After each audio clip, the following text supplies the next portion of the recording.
of man's first disobedience, and the fruit of that forbidden tree, whose mortal taste brought death into the world, and all our woe, with loss of Eden, till one greater man restore us, and regain the blissful seat, sing, heavenly muse, that on the secret top of Oreb or of Sinai didst inspire that shepherd who first taught the chosen seed, in the beginning how the heavens and earth rose out of chaos.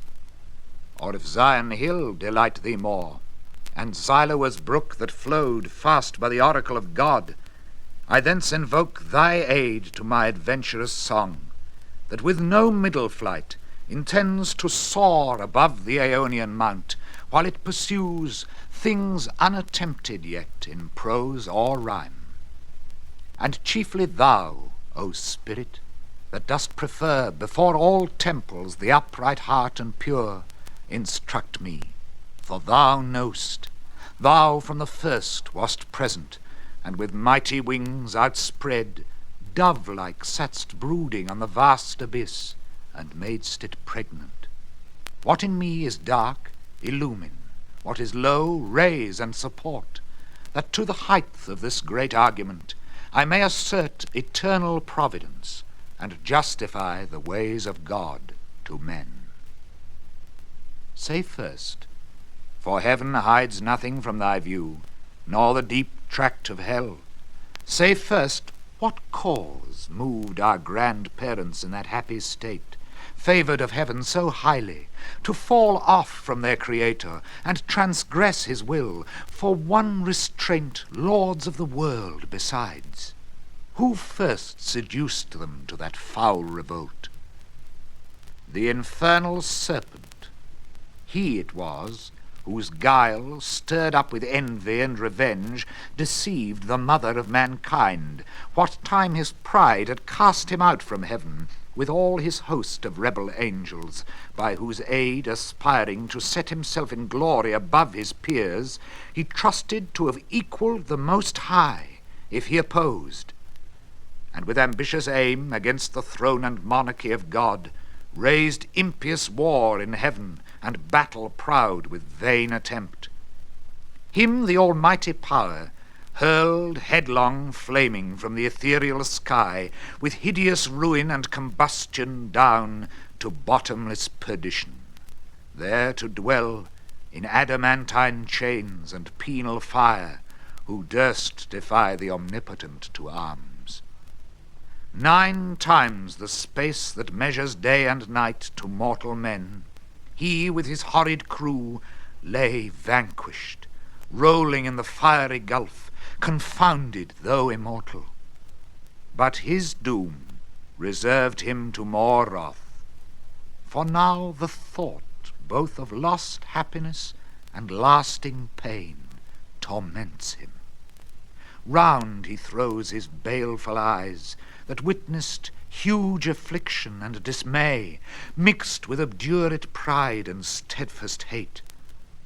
At once as far as angels ken he views the dismal situation waste and wild, a dungeon horrible, on all sides round, as one great furnace flamed, yet from those flames no light, but rather darkness visible, served only to discover sights of woe, regions of sorrow, doleful shades, where peace and rest can never dwell, hope never comes that comes to all, but torture without end still urges, and a fiery deluge fed with ever-burning sulphur unconsumed. Such place eternal justice had prepared for those rebellious, here their prison ordained in utter darkness, and their portion set as far removed from God and light of heaven, as from the centre thrice to the utmost pole. Oh, how unlike the place from whence they fell!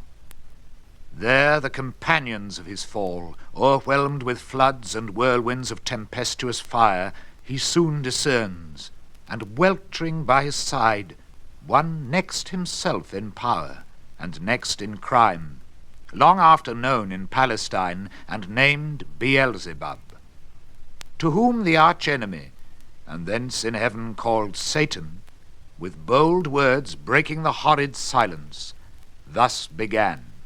If thou beest he, but oh, how fallen, how changed from him who in the happy realms of light, clothed with transcendent brightness, didst outshine myriads, though bright.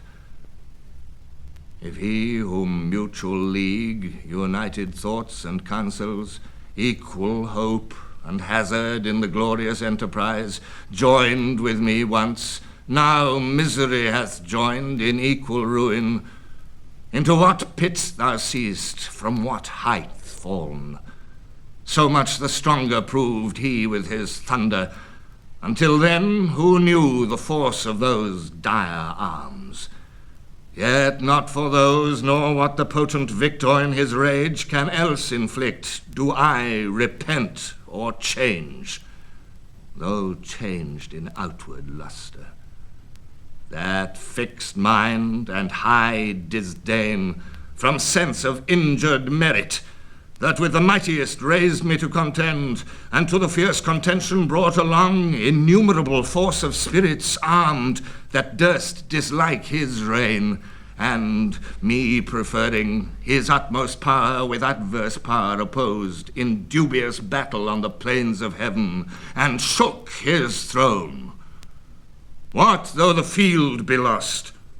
All is not lost.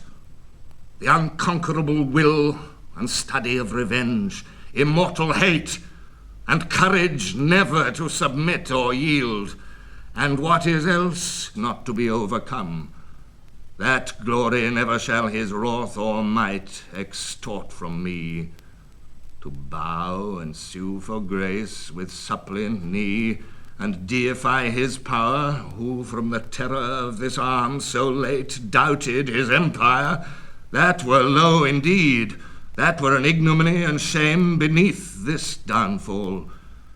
Since by fate the strength of gods and this imperial substance cannot fail, since through experience of this great event, in arms not worse, in foresight much advanced, we may with more successful hope resolve to wage, by force or guile, eternal war, irreconcilable to our grand foe, who now triumphs, and in the excess of joy, sole reigning, holds the tyranny of heaven. So spake the apostate angel, though in pain, vaunting aloud, but racked with deep despair. And him thus answered soon his bold compeer. O Prince, O Chief of many throned powers, that led them battle seraphim to war under thy conduct, and in dreadful deeds fearless endangered heaven's perpetual king, and put to proof his high supremacy, whether upheld by strength or chance or fate. Too well I see and rue the dire event that with sad overthrow and foul defeat hath lost us heaven, and all this mighty host in horrible destruction laid thus low, as far as gods and heavenly essences can perish.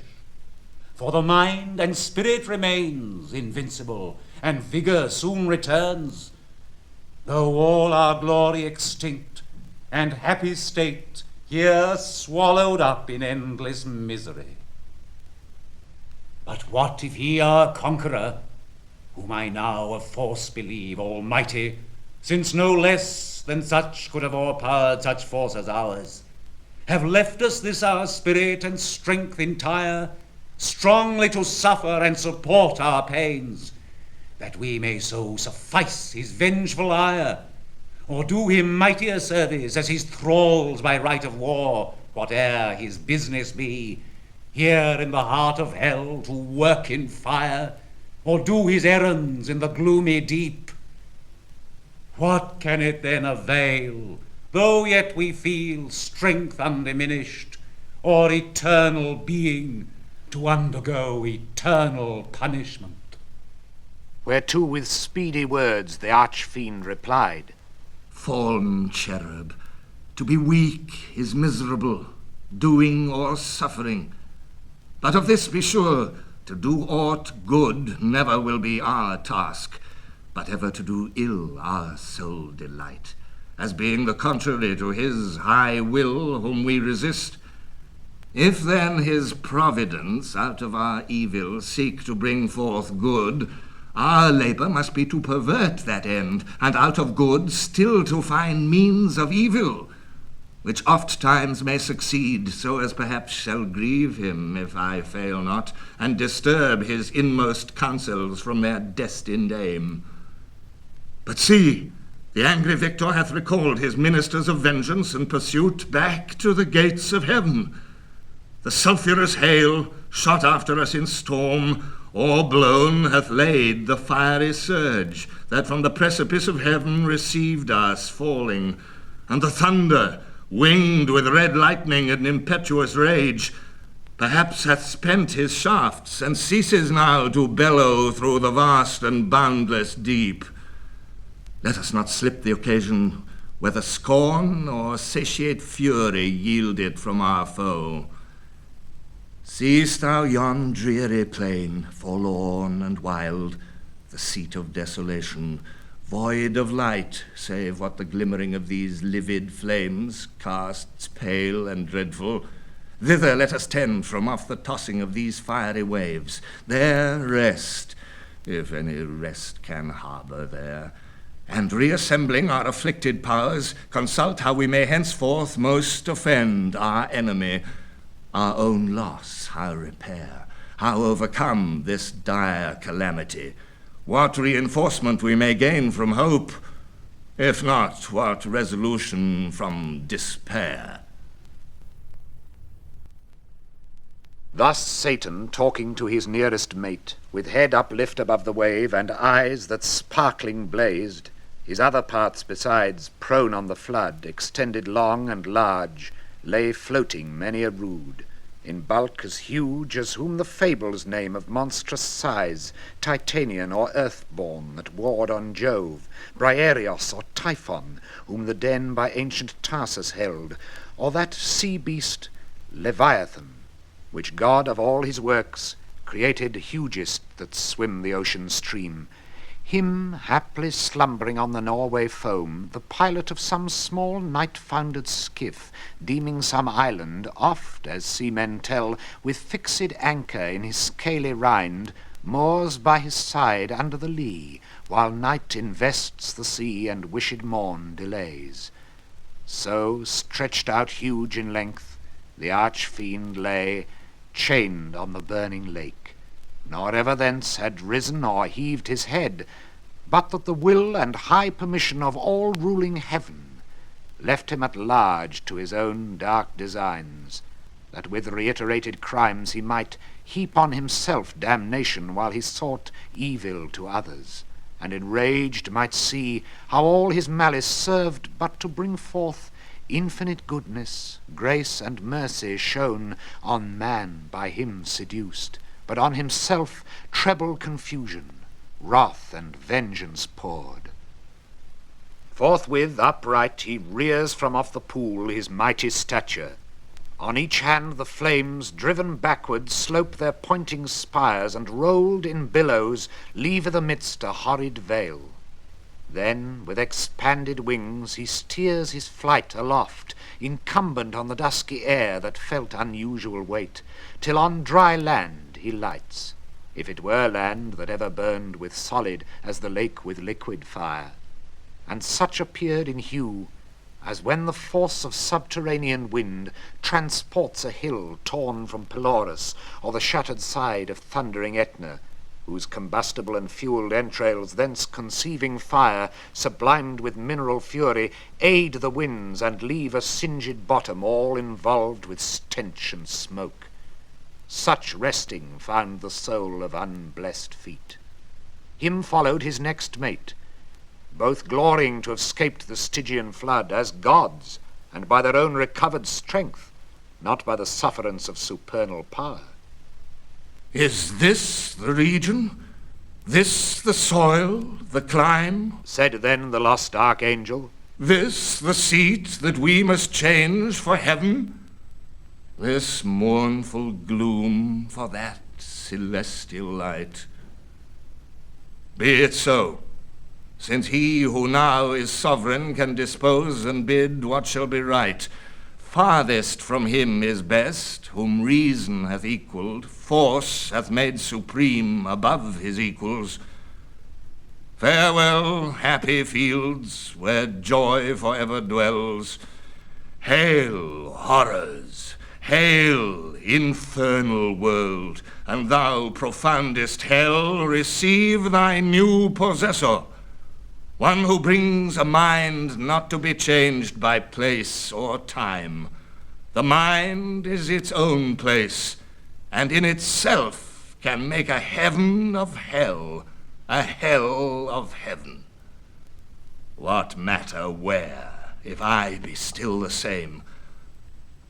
And what I should be, all but less than he whom thunder hath made greater. Here at least we shall be free. The Almighty hath not built here for his envy, will not drive us hence. Here we may reign secure, and in my choice to reign is worth ambition, though in hell. Better to reign in hell than serve in heaven. But wherefore let we then our faithful friends, the associates and co-partners of our loss, lie thus astonished on the oblivious pool, and call them not to share with us their part in this unhappy mansion? Or once more with rallied arms to try what may be yet regained in heaven, or what more lost in hell? So Satan spake, and him Beelzebub thus answered. Leader of those armies bright, which but the omnipotent none could have foiled, if once they hear that voice, their liveliest pledge of hope in fears and dangers, heard so oft in worst extremes, and on the perilous edge of battle when it raged, in all assaults their surest signal, they will soon resume new courage and revive. Though now they lie grovelling and prostrate on yon lake of fire, as we erewhile, astounded and amazed, no wonder, fallen such a pernicious height. He scarce had ceased when the superior fiend was moving toward the shore, his ponderous shield, ethereal temper, massy, large, and round, behind him cast.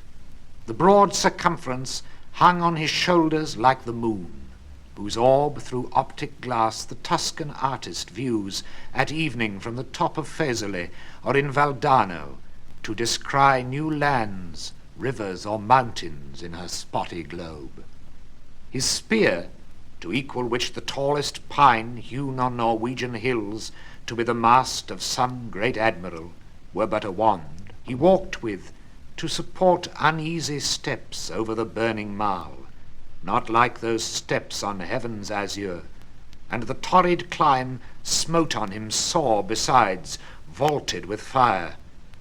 Natheless he so endured, till on the beach of that inflamed sea he stood and called his legions, angel forms who lay entranced, thick as autumnal leaves that strow the brooks in Vallombrosa, where the Etrurian shades high overarched embower, or scattered sedge afloat, when with fierce winds Orion armed hath vexed the Red Sea coast, whose waves o'erthrew Busiris and his Memphian chivalry, while with perfidious hatred they pursued the sojourners of Goshen, who beheld from the safe shore their floating carcasses and broken chariot wheels. So thick bestrown, abject and lost lay these, covering the flood, under amazement of their hideous change. He called so loud that all the hollow deep of hell resounded. Princes, potentates, warriors, the flower of heaven, once yours, now lost, If such astonishment as this can seize eternal spirits, or have ye chosen this place after the toil of battle to repose your wearied virtue, for the ease you find to slumber here as in the vales of heaven?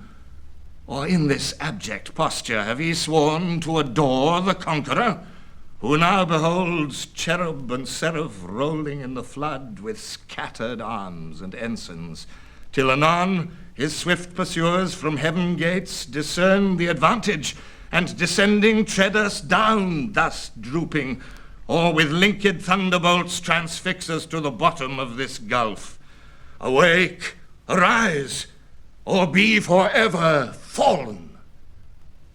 They heard and were abashed, and up they sprung upon the wing, as when men wont to watch on duty, sleeping found, by whom they dread, rouse and bestir themselves ere well awake. Nor did they not perceive the evil plight in which they were, or the fierce pains not feel. Yet to their general's voice they soon obeyed, innumerable. As when the potent rod of Amram's son in Egypt's evil day waved round the coast, up-called a pitchy cloud of locusts, warping on the eastern wind, that o'er the realm of impious Pharaoh hung like night, and darkened all the land of Nile. So numberless were those bad angels seen, hovering on wing under the cope of hell, twixt upper, nether, and surrounding fires. Till, as a signal given, the uplifted spear of their great Sultan waving to direct their course, in even balance down they light on the firm brimstone, and fill all the plain. A multitude, like which the populous north poured never from her frozen loins, to pass Rhine or the Danor, when her barbarous sons came like a deluge on the south, and spread beneath Gibraltar to the Libyan sands. Forthwith, from every squadron and each band, the heads and leaders thither haste where stood their great commander. Godlike shapes and forms excelling human, princely dignities and powers that erst in heaven sat on thrones, though of their names in heavenly records now be no memorial, blotted out and razed by their rebellion from the books of life. Nor had they yet among the sons of Eve got them new names, till, wandering o'er the earth, through God's high sufferance for the trial of man, by falsities and lies the greatest part of mankind they corrupted, to forsake God their Creator, and the invisible glory of him that made them, to transform oft to the image of a brute, adorned with gay religions full of pomp and gold, and devils to adore for deities. Then were they known to men by various names and various idols through the heathen world. Say, Muse, their names then known, who first, who last, roused from the slumber on that fiery couch at their great emperor's call, as next in worth came singly where he stood on the bare strand, while the promiscuous crowd stood yet aloof. The chief were those who from the pit of hell, roaming to seek their prey on earth, durst fix their seats long after, next the seat of God, their altars by his altar, gods adored among the nations round, and durst abide Jehovah thundering out of Zion, throned between the cherubim, yea, often placed within his sanctuary itself their shrines, abominations, and with cursed things his holy rites and solemn feasts profaned, and with their darkness durst affront his light. First Moloch, horrid king besmeared with blood of human sacrifice and parents' tears, though for the noise of drums and timbrels loud, their children's cries unheard that passed through fire to his grim idol. Him the Ammonite worshipped in Rabbah and her watery plain, in Argo and in Basan to the stream of utmost Arnon. Nor content with such audacious neighborhood, the wisest heart of Solomon he led by fraud to build his temple right against the temple of God, on that opprobrious hill, and made his grove the pleasant valley of Hinnom, Tophet thence and black Gehenna called, the type of hell. Next Chemos, the obscene dread of Moab's sons, from Aroer to Nebo and the wild of southmost Abarim. In Hezebon and Horonaim, Sion's realm, beyond the flowery dale of Sibma, clad with vines, and Elieli to the asphaltic pool. Peor his other name, when he enticed Israel in Sittim on their march from Nile to do him wanton rites, which cost them woe. Yet thence his lustful orgies he enlarged, even to that hill of scandal by the grove of Moloch, homicide, lust hard by hate, till good Josiah drove them thence to hell. With these came they who from the bordering flood of old Euphrates to the brook that parts Egypt from Syrian ground had general names of Baalim and Ashtaroth, those male, these feminine. For spirits, when they please, can either sex assume, or both, so soft and uncompounded is their essence pure, not tied or manacled with joint or limb, nor founded on the brittle strength of bones, like cumbrous flesh, but in what shape they choose, dilated or condensed, bright or obscure, can execute their airy purposes, and works of love or enmity fulfill.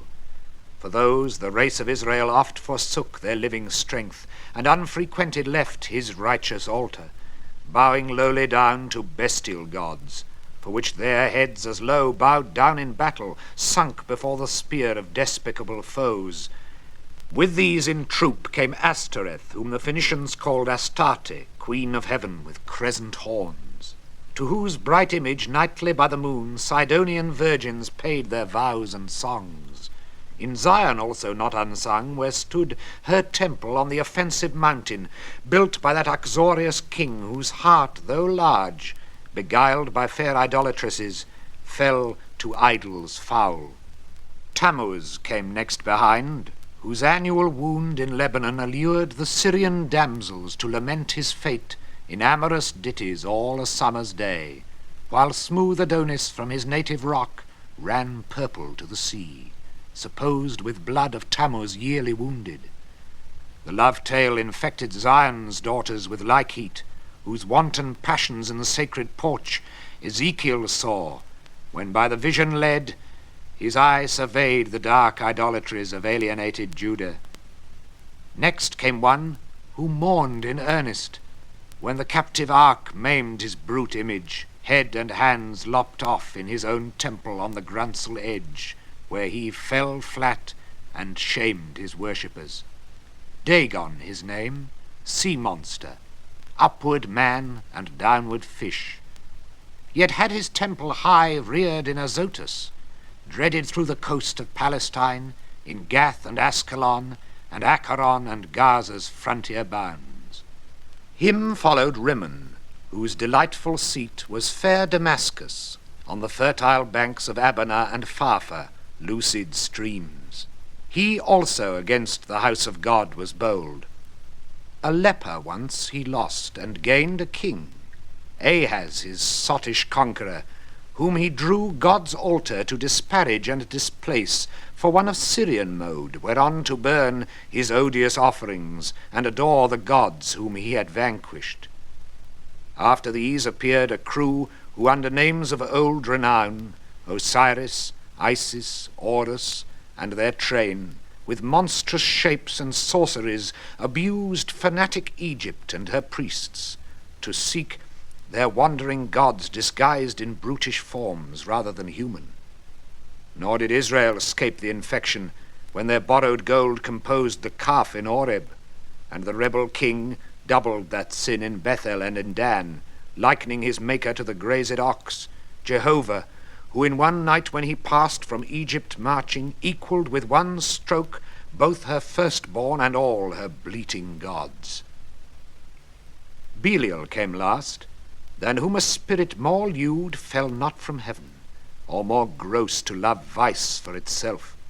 To him no temple stood, or altar smoked, yet who more oft than he, in temples and at altars, when the priest turns atheist, as did Eli's sons, who filled with lust and violence the house of God. In courts and palaces he also reigns, and in luxurious cities, where the noise of riot ascends above their loftiest towers, and injury and outrage. And when night darkens the streets, then wander forth the sons of Belial, flown with insolence and wine.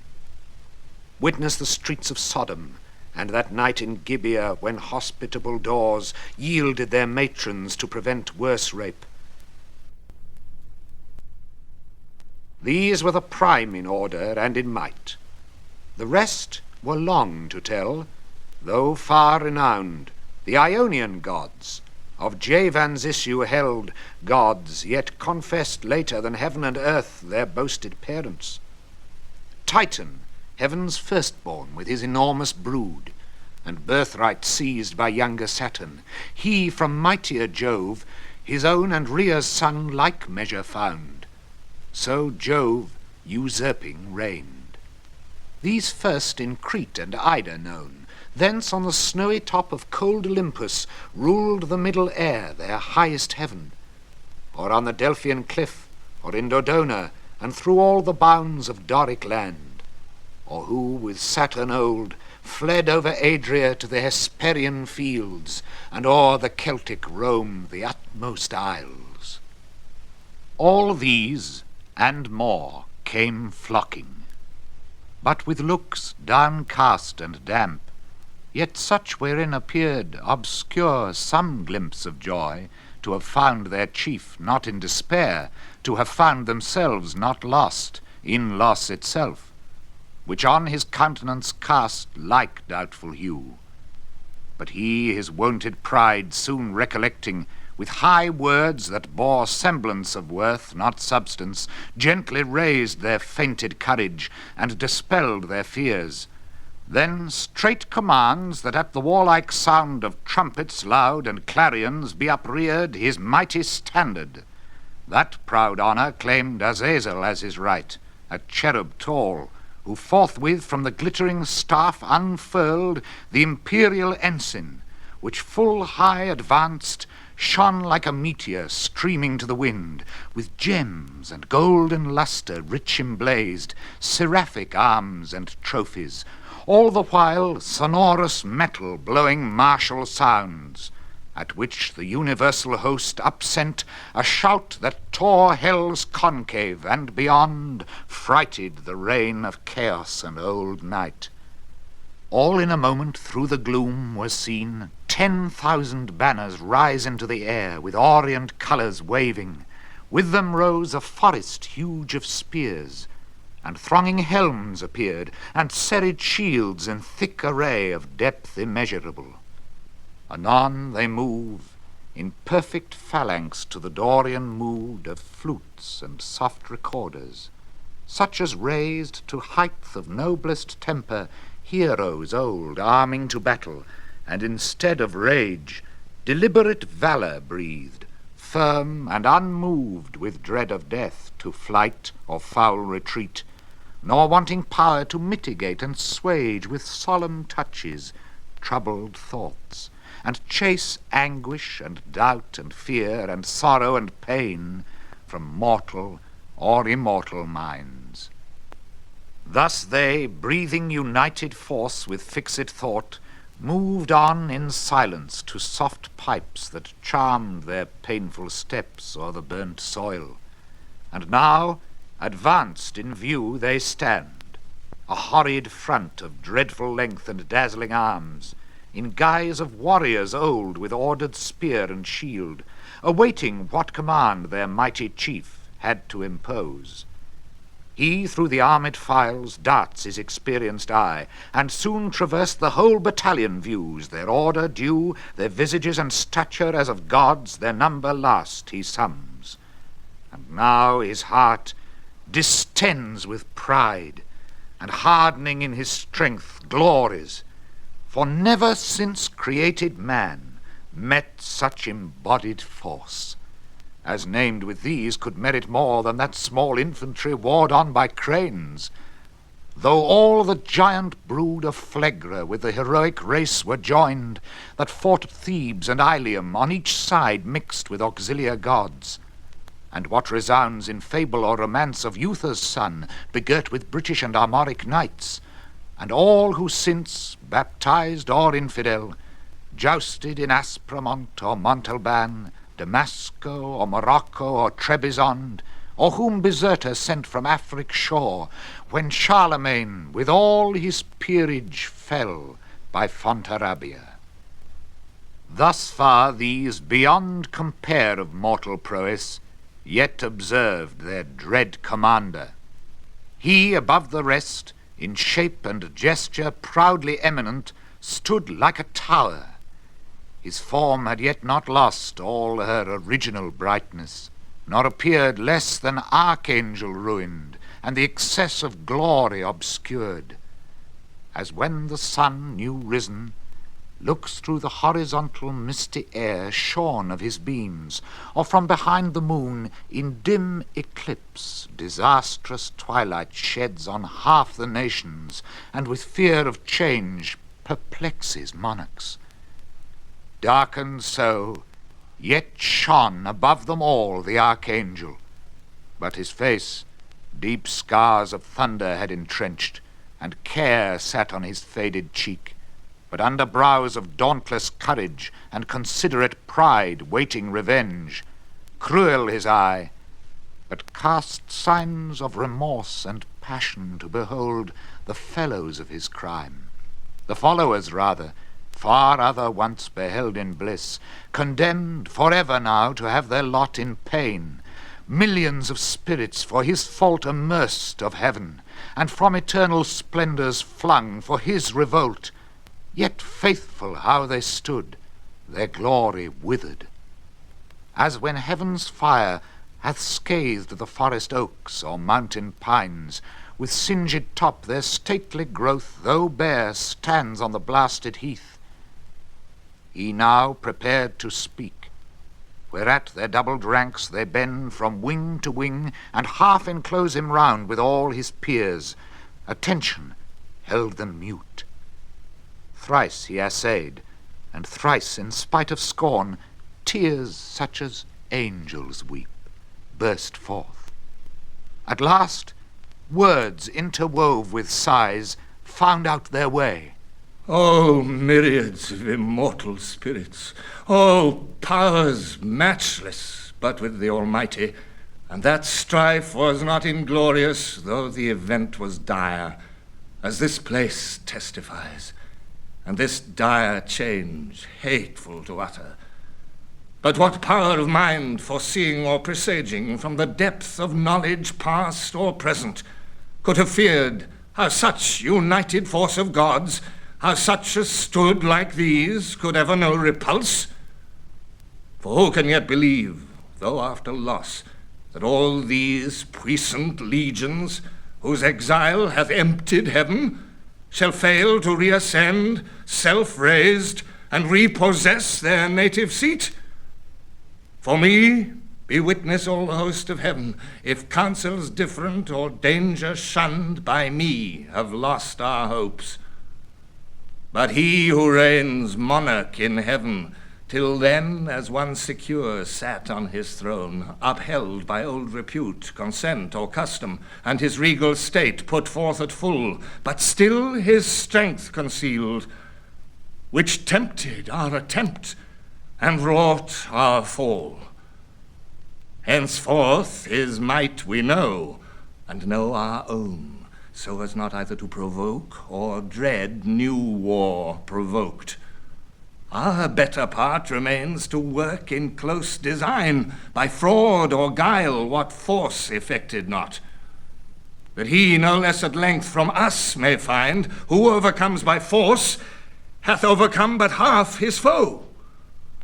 Space may produce new worlds, whereof so rife there went a fame in heaven, that he ere long intended to create, and therein plant a generation, whom his choice regard should favour equal to the sons of heaven. Thither, if but to pry, shall be perhaps our first eruption, thither or elsewhere. For this infernal pit shall never hold celestial spirits in bondage, nor the abyss long under darkness cover. But these thoughts full counsel must mature. Peace is despaired, for who can think submission? War, then, war, open or understood, must be resolved. He spake, and to confirm his words out flew millions of flaming swords drawn from the thighs of mighty cherubim. The sudden blaze far round illumined hell. Highly they raged against the highest, and fierce with grasped arms clashed on their sounding shields the din of war, hurling defiance toward the vault of heaven.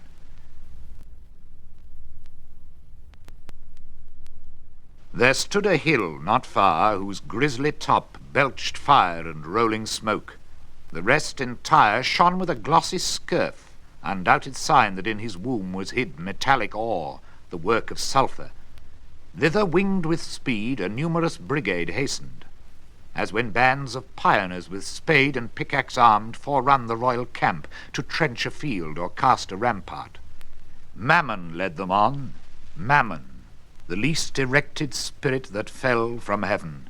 For even in heaven his looks and thoughts were always downward bent, admiring more the riches of heaven's pavement, trodden gold, than aught divine or holy else enjoyed in vision beatific. By him first men also, and by his suggestion taught, ransacked the centre, and with impious hands rifled the bowels of their mother earth for treasures better hid. Soon had his crew opened into the hill a spacious wound, and digged out ribs of gold. Let none admire that riches grow in hell. That soil may best deserve the precious bane. And here let those who boast in mortal things, and wondering tell of Babel and the works of Memphian kings, learn how their greatest monuments of fame, and strength and art, are easily outdone by spirits reprobate. And in an hour what in an age they with incessant toil and hands innumerable scarce perform. Nigh on the plain, in many cells prepared, that underneath had veins of liquid fire sluiced from the lake, a second multitude with wondrous art founded the massy ore, severing each kind and scummed the bullion dross. A third, as soon, had formed within the ground a various mould, and from the boiling cells by strange conveyance filled each hollow nook, as in an organ from one blast of wind to many a row of pipes the soundboard breathes. Anon out of the earth a fabric huge rose like an exhalation, with the sound of dulcet symphonies and voices sweet, built like a temple, where pilasters round was set, and Doric pillars overlaid with golden architrave. Nor did they want cornice or frieze, with bosses sculptures graven. The roof was fretted gold. Not Babylon, nor great Al-Cairo's such magnificence equal in all their glories, to enshrine Belus or Serapis their gods, or seat their kings when Egypt with Assyria strove in wealth and luxury. The ascending pile stood fixed her stately height, and straight the doors, opening their brazen folds, discover wide within her ample spaces, o'er the smooth and level pavement. From the arched roof, pendant by subtle magic, many a row of starry lamps and blazing cressets, fed with naphtha and asphaltus, yielded light as from a sky. The hasty multitude admiring entered, and the work some praise, and some the architect. His hand was known in heaven by many a towered structure high, where sceptred angels held their residence, and sat as princes, whom the supreme king exalted to such power, and gave to rule, each in his hierarchy, the orders bright. Nor was his name unheard or unadored in ancient Greece, and in Orsonian land men called him Mulciber, and how he fell from heaven they fabled, thrown by angry Jove sheer o'er the crystal battlements.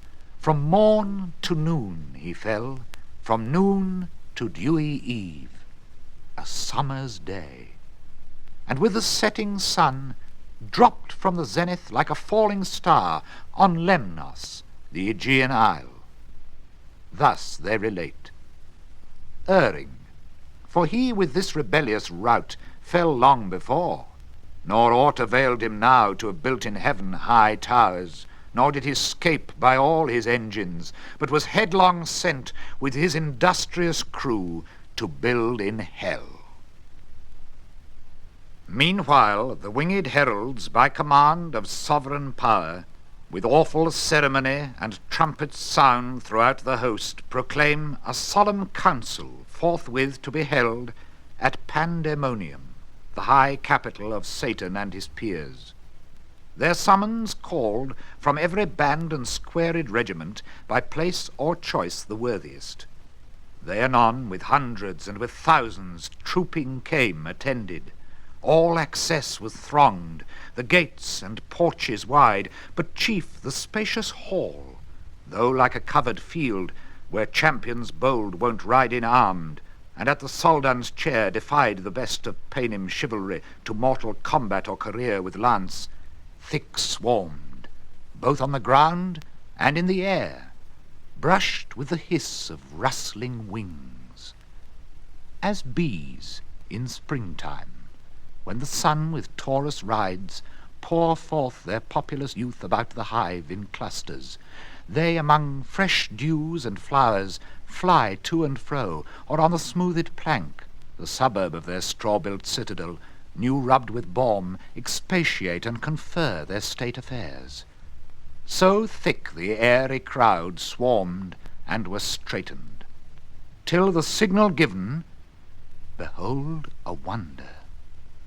They but now, who seemed in bigness to surpass earth's giant sons, now less than smallest dwarfs in narrow room throng numberless, like that Pygmaean race beyond the Indian mount, or fairy elves, whose midnight revels by a forest side or fountain some belated peasant sees, or dreams he sees, while overhead the moon sits arbitress, and nearer to the earth wheels her pale course. They on their mirth and dance intent, with jocund music charm his ear. At once with joy and fear his heart rebounds. Thus incorporeal spirits to smallest forms reduced their shapes immense, and were at large, though without number still amidst the hall of that infernal court. But far within, and in their own dimensions like themselves, the great seraphic lords and cherubim, in close recess and secret conclave sat, 1,000 demigods on golden seats, frequent and full. After short silence then, and summons read, the great consult began.